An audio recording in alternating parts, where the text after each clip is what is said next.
U.S. Marines surrounded by communists, the chosen reservoir. All right. These sound like people who get active. So we about to see what they was out here doing to get a fat electrician video. Talk about that time that the United States Marine Corps figured out a way to turn Tootsie Rolls into a weapon.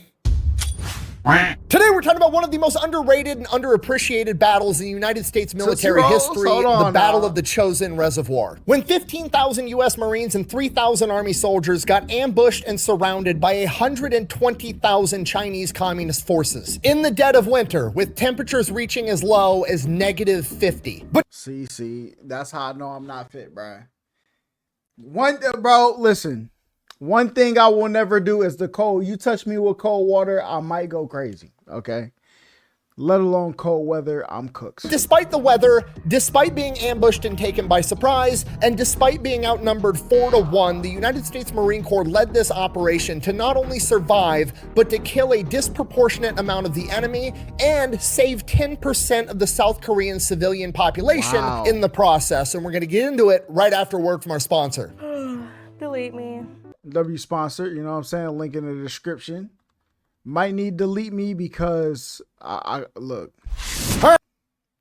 Somebody's selling it. Battle of the Chosin Reservoir. In order to understand it, you have to understand the Korean War. And considering it's literally called the Forgotten War and most people know nothing about it, we're going to go ahead and do a little recap so we're all on the same page. After World War II, the Korean Peninsula is divided along the 38th parallel, pretty much the same border that we have today. Up north, you have the North Koreans that are communist and they are backed by the Soviet Union and China. Down south, you have the capitalist South Koreans that are backed by the United States of America and the rest of the Western world. On June 25th, 1950, the North Koreans attack. They invade south with Soviet tanks and Soviet training, and they pretty much steamroll the South Koreans, capturing Seoul, the capital, in less than 72 hours, and driving all of the South Korean forces all the way down the peninsula to a tiny little alcove where they're holding out, known as the Pusan Perimeter. And then America steps in. Why does America step in? Because at this point in time, America is practicing what is known as containment doctrine, and containment is referring to communism. Basically, the American leadership has decided that communism is bad and we don't want more of it. However, we don't want to go in there and root out the entire ideology because it would be World War III and there'd be a ton of deaths. So America kind of looks at communism like an inoperable cancer. We're not willing to go in there and take it out at the root. However, we're going to do everything we can to stop it from spreading. The idea being, if we can stop it from spreading, we can prevent World War III, because if we allow the communists to take South Korea or any other nation, then it's going to spread from South Korea to Japan to Australia, and it's going to go all over the world. And next thing you know, we've got World War III, capitalism versus communism,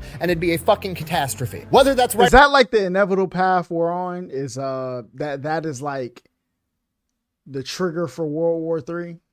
Because they told me after World War III, World War IV will be fought with sticks and stones. All right, so if we can hold off World War III forever, you know what I'm saying? We're in a good spot. Right or wrong, that was the idea and the strategy at the time. Now, the obvious thing to do would be to land all the American forces inside the Pusan Perimeter and then fight your way back up the peninsula, but that's not what General MacArthur and the rest of the American leadership decides to do. They decide to take a riskier strategy of launching an amphibious landing on the other side of the country in Incheon. Why is this risky? Because Incheon is not a very viable location to launch a massive amphibious landing because it's a horrible beach. There's literally a seawall there. The only time an amphibious landing would be possible would be for 1 or 2 hours during high tide. And when you're talking about moving tens of thousands of men out of hundreds of boats in a 1 to 2 hour gap at a very particular time, that's going to require both logistical perfection and a significant amount of luck. But that's exactly what happens. On September 15th, 1950, America launches Operation Chromite, lands 75,000 Marines in Incheon. They immediately take over Incheon, catching them. Hold up, there was a forgotten prehistoric, I guess, war that killed 90 to 95% of humanity. What?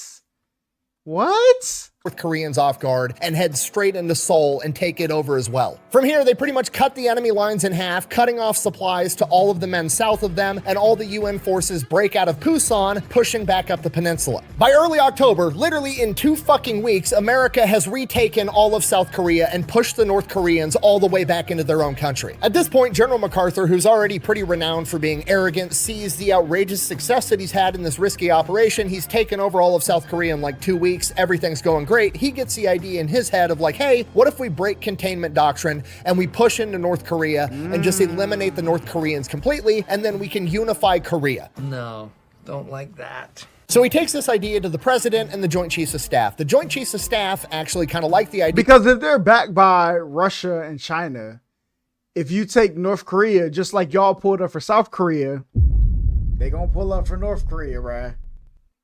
Hey, man. Yeah, but President Truman is hesitant because he doesn't want to start World War III. So he issues the order, U.S. forces are allowed to proceed into North Korea with caution. However, disclaimer, only South Korean forces can advance all the way to the border between North Korea and China. And this is a brilliant strategy on President Truman's part. Because you have to understand, China is a communist nation that's not only backing North Korea, but they're ran by Chairman Mao, and he just got done fighting a civil war in his own country, fighting against the side that the United States was backing, and he knows that America fucking hates communism. So Chairman Mao is understandably paranoid that America is going to invade. He also is battle hardened. He has a ton of men that are also battle hardened. So Truman, by doing this, is saying like, hey, we'll advance into North Korea, but we're only going to send the South Koreans all the way up to the Chinese border. And this is going to send the clear message to China, hey, America's not coming to invade China. We're just going to, stop here 100 miles back, and then we're going to let the South Koreans handle the Korean business. Korea will get unified, and you can stay over there with your communism and not food. But General MacArthur, in his infinite fucking wisdom, he said we're not food. Stay over there with your communism and not food. But General MacArthur, in his infinite fucking wisdom and arrogance, decides that he's going to defy the orders of the Bruh.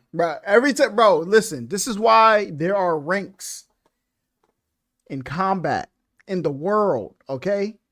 Because maybe they know a little bit more that will add to the decision than you do. Okay. This man's about to start a whole big thing, ain't he? President, aka the commander-in-chief, but not only just the commander-in-chief, the same commander-in-chief that ended World War II. Clearly that guy doesn't know what the fuck he's talking about. So he violates orders and orders all of the American forces to advance north all the way to the Yalu River, which is the terrain feature that defines the border between China and North Korea. That seems like a bad sign. Now, from Chairman Mao's perspective, this is an enormous fucking issue, understandably so. I mean, imagine if the roles were reversed and China were marching north through Mexico, and he ordered his Chinese communist forces to go all the way up to the Rio Grande. Bro, listen, Fox News would be 24/7 live streaming if that happened. All right, the clips they gonna get off, insane. All right. And do you think America and Texas would sit there and twiddle their thumbs and hope that the Chinese were going to stop at the Rio Grande, knowing that China had taken a vow to basically eradicate capitalism? Absolutely fucking not. So why would you expect your enemy to not do the exact same thing that you would do in that situation? Sorry, if you're getting the vibe that I don't like General MacArthur, it's because I don't. General MacArthur's a hero. He said he would return to the Philippines in World War II, and that's exactly what he did. But you can be a hero and make bad decisions later on, or that's not mutually exclusive. Being a hero and not doing dumb stuff are not mutually exclusive. Okay?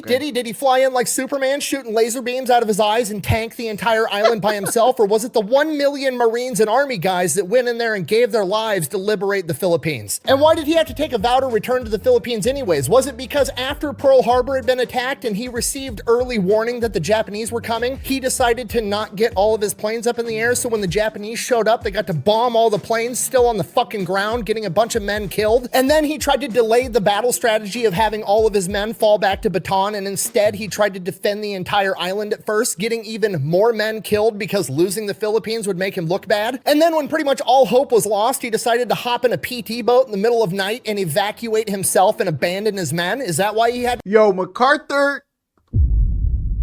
Man, I can't believe this. You a fraud. Boy, listen, you cannot do that. Listen, everything he said up until then, the Pearl Harbor thing, you didn't get your people out of there. That's L number 1. L number 2, had people in the Philippines taking casualties. You know what I'm saying? L's rolling over to our side. That's L number 2. Okay, but leaving in the dead of night and abandoning your men. Listen, you can't defy rules after that. You broke the cardinal rule of any team. Okay? You stick with the team. Once you break that, obviously you're going to break it again. Now you defying the commander-in-chief, buddy. You're cooked. in return. Buh! That's not fair because he was ordered by the president to evacuate the Philippines. Buh! Oh, just like he was given the order by the president to not have U.S. troops approach the Chinese border, but ordered his troops to go right there anyways. It's almost like he's willing to follow orders whenever it saves his own ass, and he's willing to defy them and put all of his men in harm's way the second he thinks it's gonna pad his own Nah, bro. He's cooking. He's cooking. He is cooking right now, all right? fucking glory. I'm sorry, I'm getting very sidetracked. I apologize. Almost lost my cool there. Pushing north. MacArthur issues the order to go all the way to the Yalu River, aka the Chinese border. Marines go into North Korea, start kicking ass, start beating their way all the way up the peninsula. They're advancing so fast that the front lines are moving faster than the supply lines can keep up. They're literally outrunning the supply lines. While that's going on, Chairman Mao in China sees that America is invading North Korea, so they do an understandable thing and start amassing hundreds of thousands of troops on the Chinese border in case America decides to attack. American intelligence knows about this. They give the reports to General MacArthur. General MacArthur ignores them. What a stupid son. He's an idiot. He is an idiot. Come on. You idiot. You're honestly an idiot. I don't know what's wrong with you. The Marines keep advancing north, outrunning supply lines. At this point, Chairman Mao starts sending his Chinese forces into North Korea under the cover of night on foot. By November 1st, 1950, Chinese troops are confirmed in combat with the United States Marine Corps. Hits Truman's desk, hits MacArthur's desk. MacArthur says, that's not possible. Keep advancing towards the Chinese border. November 2nd, 1950, Marines advance into the Sudan. Bro, did they not talk? MacArthur made this decision. Did word not get back that he made it? Truman should have been on the first phone. Listen, MacArthur. All right, buddy. I'm gonna need you to play your position. Boss dog is telling you what to do right now. And MacArthur on the other side talking about some.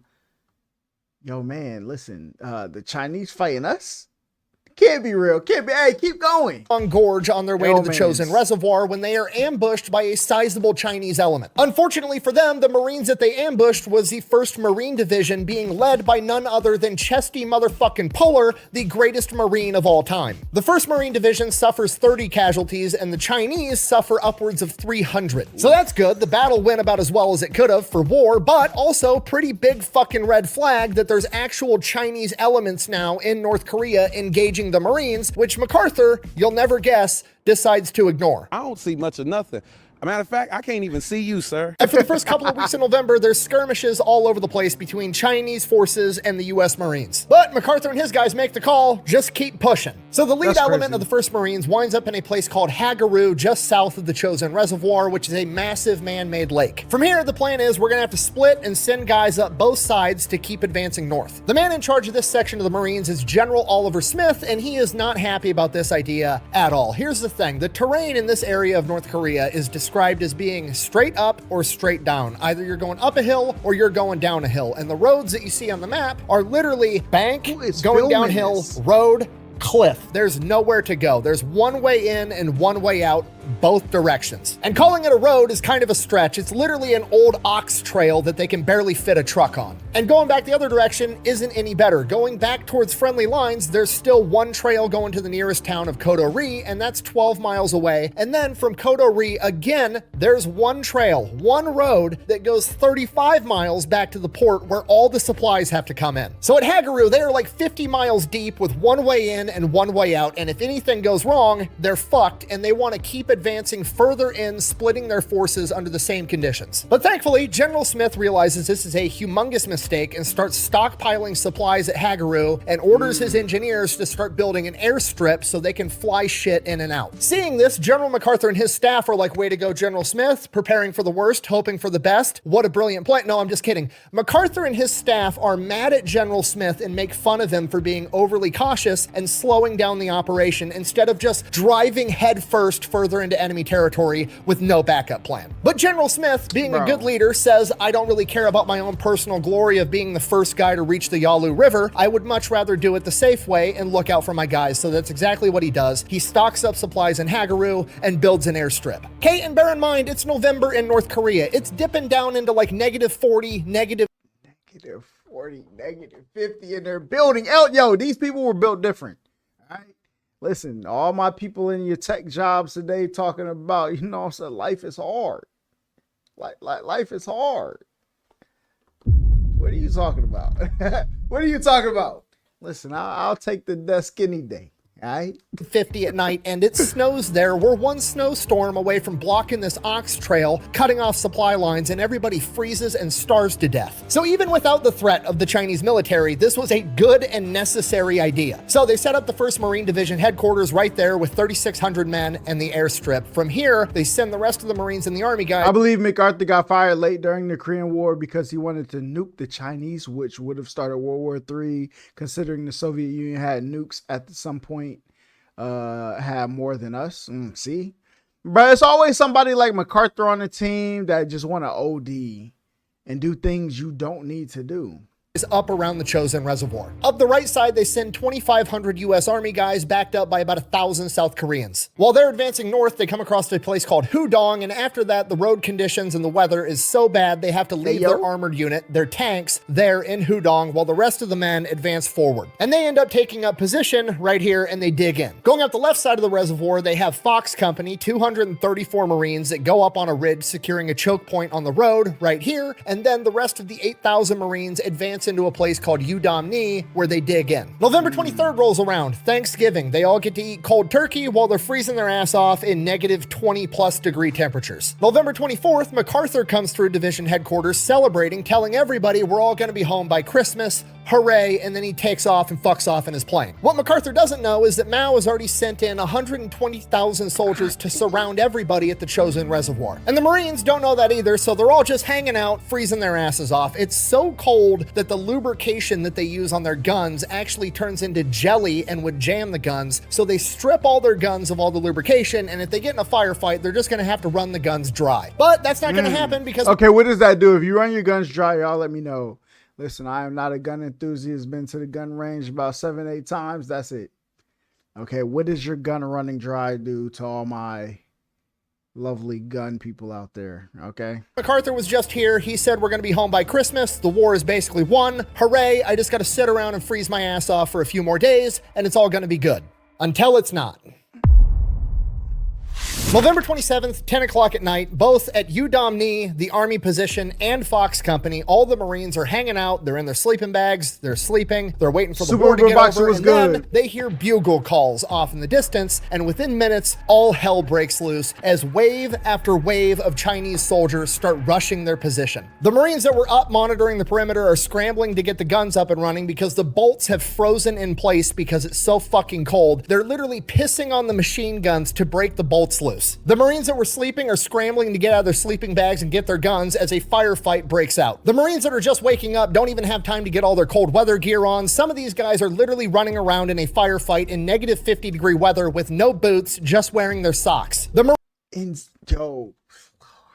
Marines start mowing down the Chinese soldiers as they attempt to attack their position, but the Chinese just keep coming wave after wave after wave. And after the first couple of waves, the waves that are coming out now, some of them don't even have guns on them. They're just running into the battlefield, picking up a gun off a dead Chinese soldier, and then attacking the Marine position. The Marines got everything going for them. They have machine guns, they have the high ground. Granted, it's negative 50 degrees, but that affects everybody, the enemy included. But the Chinese are throwing so many men at the Marines, they can't keep up. Even with the machine guns running full clip, they're still managing to get to the Marine position, and other Marines are fighting off Chinese in hand-to-hand combat with rifles and bayonets, trying to keep them off of the machine gunners. It's literally the nastiest, grittiest warfare you could imagine. It is a knife fight inside of a freezer. The foxholes are shallow because the ground was so frozen, so the Marines... Hey, man, hey, that was a good one. Hey, that's true. A knife fight, bro. Two things. Listen, shoot me, please. Okay, don't do that. Don't do that. That was a joke. That was a joke. All right. But a knife fight. Listen, all my Americans be trying to call the people in the UK and Europe soft. All right. Anybody can put 7 pounds of pressure on that trigger. Okay. Getting sliced up. A world I never want to see. Okay. literally start taking the dead bodies of Chinese. And in negative 40 degrees. Yo, good night. soldiers and stacking them into walls, using them for cover. And it goes all night long. The Marines at UDamnee, the Army on the other side of the reservoir, and Fox Company all fight their asses off all night. And you gotta remember, Fox Company's only 234 guys holding a position by themselves with no backup for miles, and they are getting attacked by thousands of Chinese soldiers. And if they can't hold the choke point at this road, 8,000 Marines up north at UDamnee are completely cut off and are absolutely gonna die. Luckily, the man in charge of Fox Company is Captain William Barber, a veteran of Saipan and Tarawa, two of the biggest, nastiest battles of World War II. He radios into HQ as they're getting attacked. We're surrounded, but we can hold them. The 234 Marines of Fox Company quite literally spend their night farming the commies for XP. Captain Barber even gets shot through the leg, refuses to get medevaced, and walks around the battlefield on a crutch,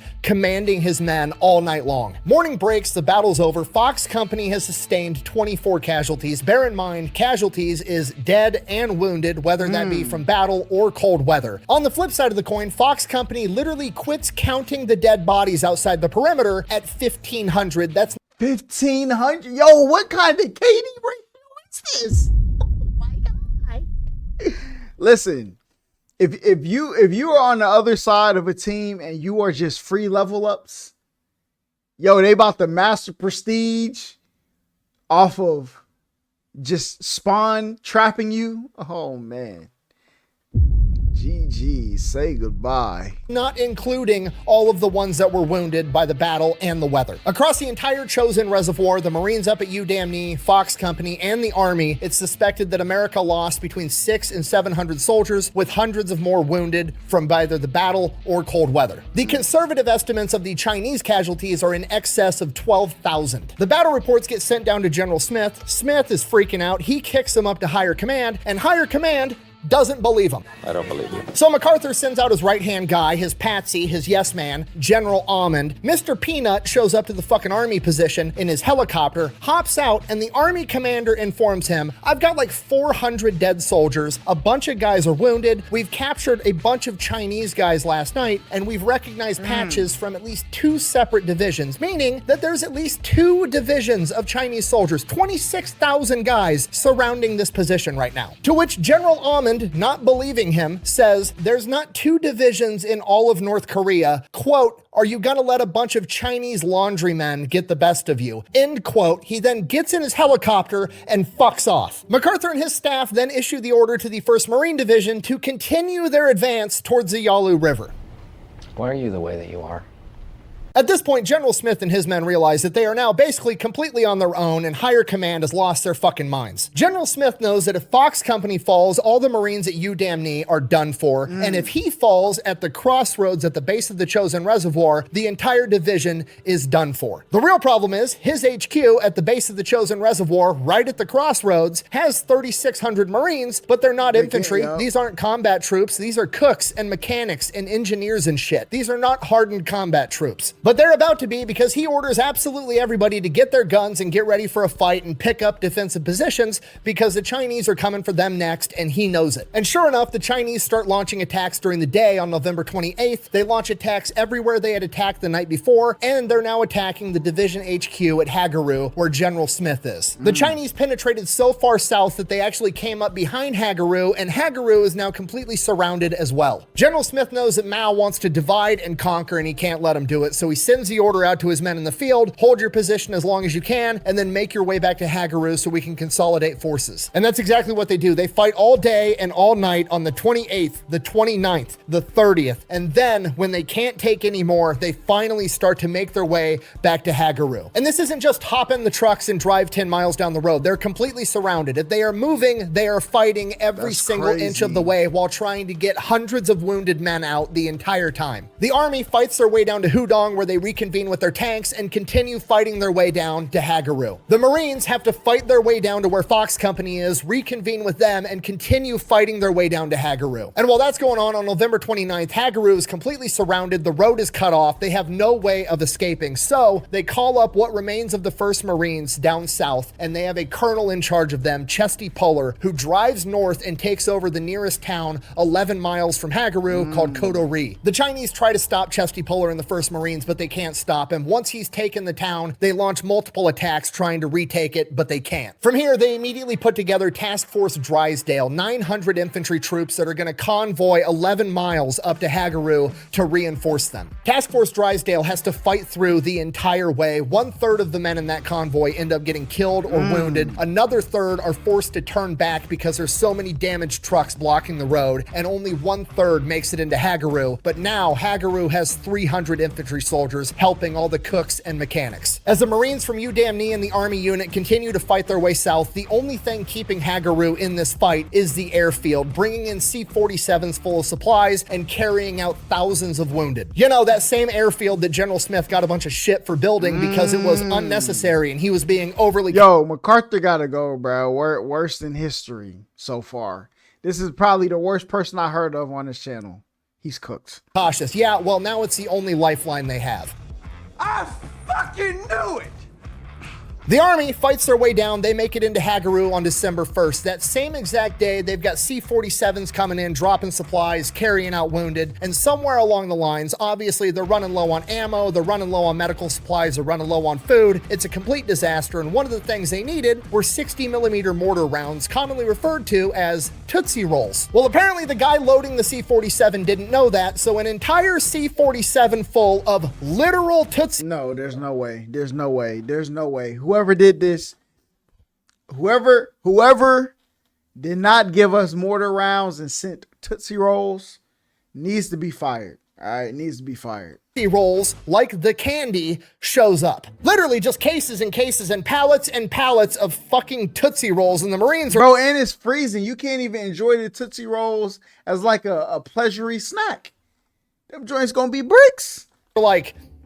I guess we're eating candy and kicking ass. Why not? Bear in mind, they're still getting attacked all day and all night, just repelling wave after wave, meat wall after meat wall of commies, and pretty soon it's just dead commies and Tootsie Roll wrappers all over the fucking place. And then the Marines start to realize when it's sub-zero temperatures, Tootsie Rolls are more than just a delicious treat. If you stick it in your mouth and chew it up a little bit and take it out, it makes basically rubber cement, and they start using it to patch fuel lines and patch holes and fix all kinds of shit in Hagaru. And the Marines in the army just keep fighting all day, all night. They're doing everything they can for their wounded. The cold absolutely sucks. It's freezing the morphine. People are in pain, but on the flip side, the cold is also freezing shut wounds that would normally cause a lot of men to bleed to death. Yo, imagine you get your wounds saved. Like, look, I heard people like patching up gunshot wounds and nosebleeds with tampons. I heard of that.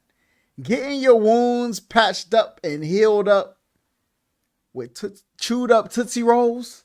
Now we in a different league now. Hold on. So the cold actually ended up saving a lot of lives as well. Everybody's got frostbite to varying degrees, but everybody just keeps fighting their ass off day and night. And by December 2nd, the rest of the Marines from Udamni make their way into Hagaru. And while all this is going on, somewhere along the line, it finally dawns on higher command that they have severely fucked up. MacArthur is just a defeated man. The newspapers back home have completely written off 4 Chinese Red Armies attack along 75. Is that like the entire 1st Marine Division with newspaper 75-mile unfront headlines basically saying they're doomed, they're a lost division, they're all gonna die, pray for your loved ones. And as the Marines from Udamni are coming in, even though they haven't read those headlines and they haven't heard that, they feel that way. Their heads are hanging low, they're beat up, they're frostbitten, they've got wounded, and it just fucking sucks. And as they come marching in, all the other Marines in Hagaru and the army start chanting the Marine Corps hymn. And as the Marines hear that, they lift their heads a little bit higher and they go from staggering into Hagaru to marching into Hagaru. And this is it. This is a Hollywood moment. This is Eye of the Tiger playing in a Rocky movie where everybody decides this fight isn't fucking over yet. Come on, man. That's what you got to do. The rally cry. All right.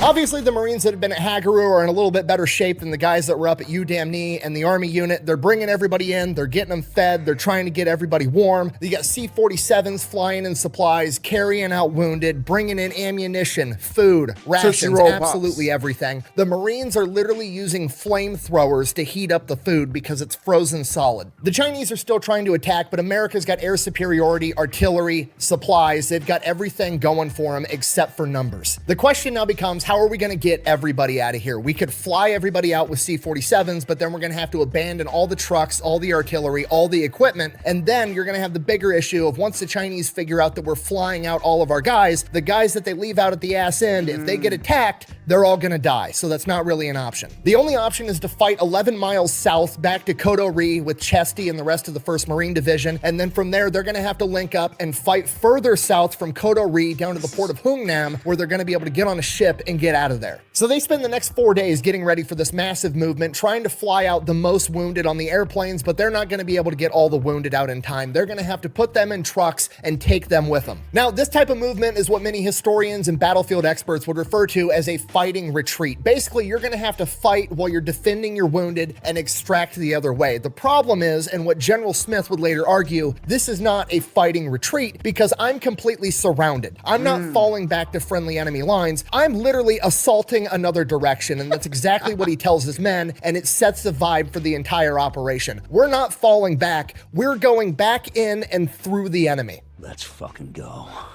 Nah, this is crazy. Get your special sock out, nerds. It's gonna get good. And that's exactly what they do. The Marines punch through and fight 11 miles straight to Kodo-ri, where they link back up with Chesty and the rest of the 1st Marine Division. Yo, Chesty is such a crazy name, all right? While in Kodo-ri, they're still obviously having supplies and everything airdropped in, and whether it was purely a mistake or whether somebody in the Air Force has a really good sense of humor, some of the supplies that they airdropped in were crates and crates of condoms. What are we gonna do with that, all right? It's a bunch of frozen men out here. What are we about to do with that? Okay, I can't even think enough. Now you could, I mean, I guess you could like load some ice up in there and do like a frozen. No, that's a trash idea, actually. I'm sorry, what? Which, whether it was intentional or not, provided a much needed comic relief because let's face it, the Marines are only good at 3 things: getting stuff dead, broken, or pregnant, and pretty much all the enemies dying off, everything's already broken, being patched together with fucking Tootsie Rolls. There's only one thing left they could do. And that's it. All jokes aside, there's still work to be done, and somebody's got to get the Marines back on task, and this is where Chesty comes up with one of the most famous quotes in Marine Corps history. All right, quote, let's hear it. "We're surrounded. That simplifies the problem. They're to the left of us, they're to the right of us, they're in front of us, they're behind us. They can't get away this time." And with that, around 14,000 Marines and 1,000 vehicles set off on this 35-mile journey. Now, remember, this is a narrow road, only 1 car wide. This convoy stretches for miles. As the lead element approaches Fuchilin Pass, there is a bridge. It is the only way to get across this massive gorge. And when they get there, the bridge is blown up right in the middle with a 29-foot gap in it. The Chinese have them trapped. There is no other way out. This is it. This is game over for anybody except for America. That's what you thought. Boy, ain't no way, boy. That's what you thought. Because America has the greatest logistical capability that the world has ever seen. So when the Marines get on the radio and say, "We need a bridge," the Air Force simply replies, "Copy." The Marines then leave the trucks on the road, fight up the ridge, take the high ground, and start engaging the enemy for hours, giving the Air Force time. While that's going on, the Air Force acquired I'll tell you about that after this video. There's 8 portable bridge sections weighing 3,000 pounds apiece that have never been dropped out of a plane before. Do practice runs figuring out how to drop these things out of a plane without breaking them and without getting people killed. Figures it out and airdrops the bridge pieces back at Kodo-ri, where the Marines load them onto trucks and bulldozers and get them in the convoy headed to the bridge. And this gets done in the span of less than 24 hours. Once the bridge pieces make it there, with the Marines still engaging the enemy and the workers under fire, they then install the bridge sections and have it go from "there's no bridge here, we're fucked" to "hey guys, we've got a bridge" in less than 36 hours. That's fire. Oh, and I forgot to mention, this was during the worst weather of the entire affair, with temperatures dipping down to negative 55 degrees.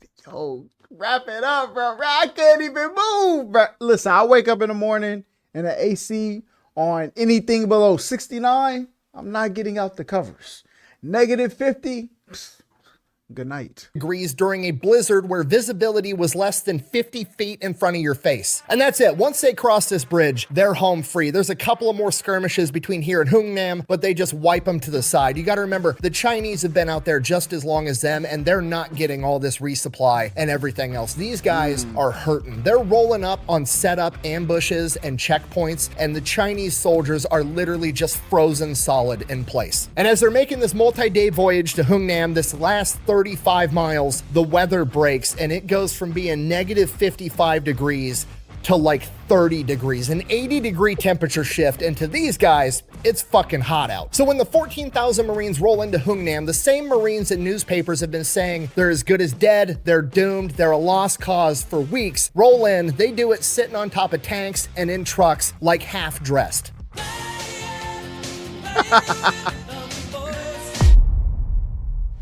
So they link up with the UN forces in Hungnam. There's now 100,000 men there, but there's still hundreds of thousands of Chinese that are coming down as reinforcements to crush them. They got to get out of there as soon as possible. They've got 100 ships to load everybody up on, but then things get complicated because 100,000 Korean civilians start showing up from all the towns and villages nearby because the Chinese were looting them and killing them, or they just don't want to live under the threat of communism their entire lives. And they just start walking to Hungnam and beg them to help. We've only got 100 ships to get 100,000 of our own guys out of there. I don't think many people would judge them if they said, I'm sorry, we can't help you. We're trying to do everything we can, but we got to save ourselves first. But that's not what they did. U.S. forces have lost a ton of men. They've got thousands of wounded. They've got over 10,000 men suffering from frostbite, and they say, fuck it, we can still impromptu successfully pull off one of the largest humanitarian evacuations in the history of the world.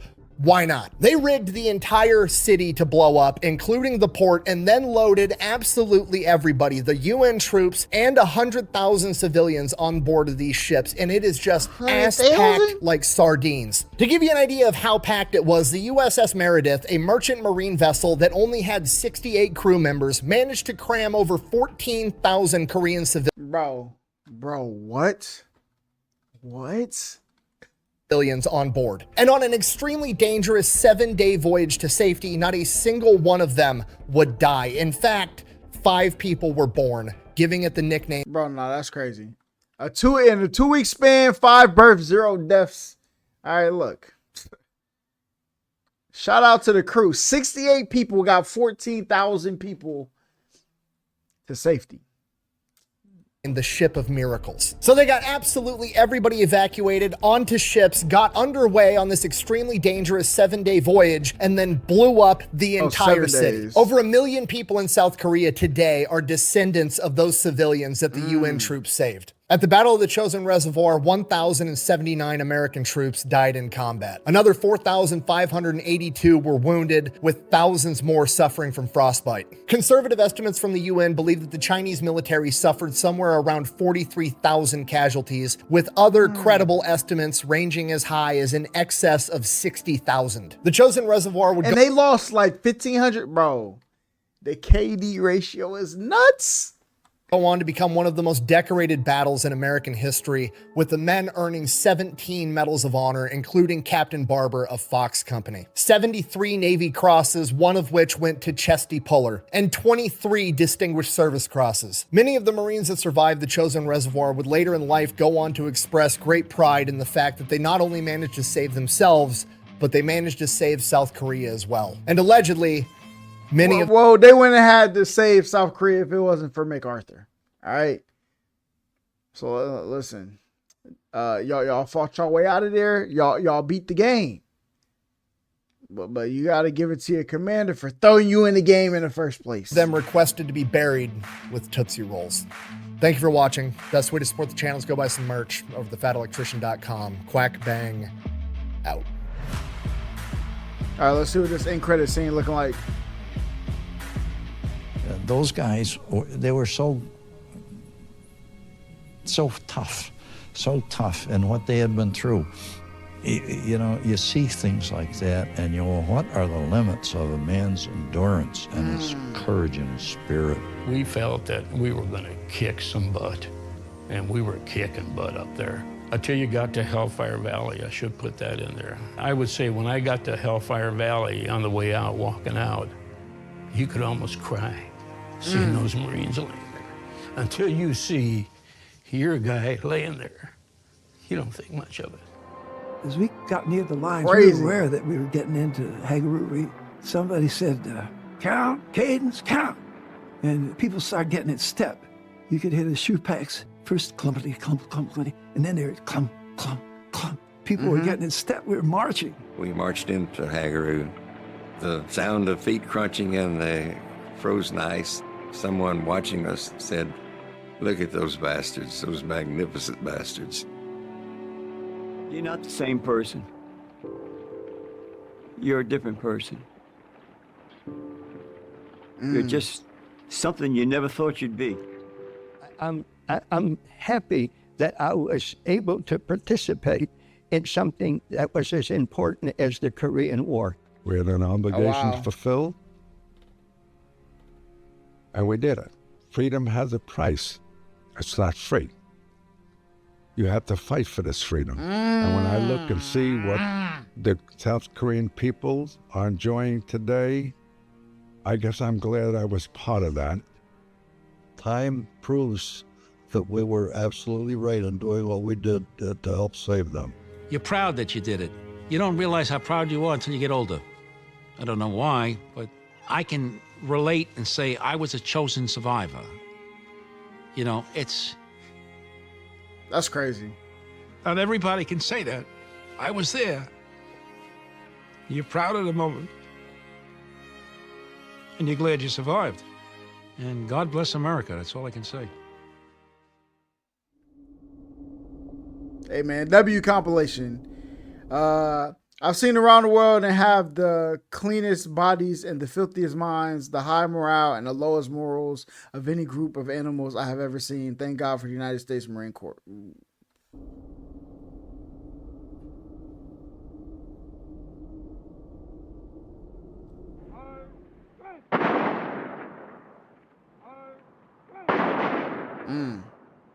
The boy's flicking up. Hey man, W video. Great competent, not gonna lie. Look, this is one of them stories. I think everybody know like World War I, World War II. They know the Vietnam War. Everybody knows Desert Storm. People know those. The Korean War, I knew about the Korean War a little bit. I remember learning about it a little bit, but not as in depth as obviously this takes you.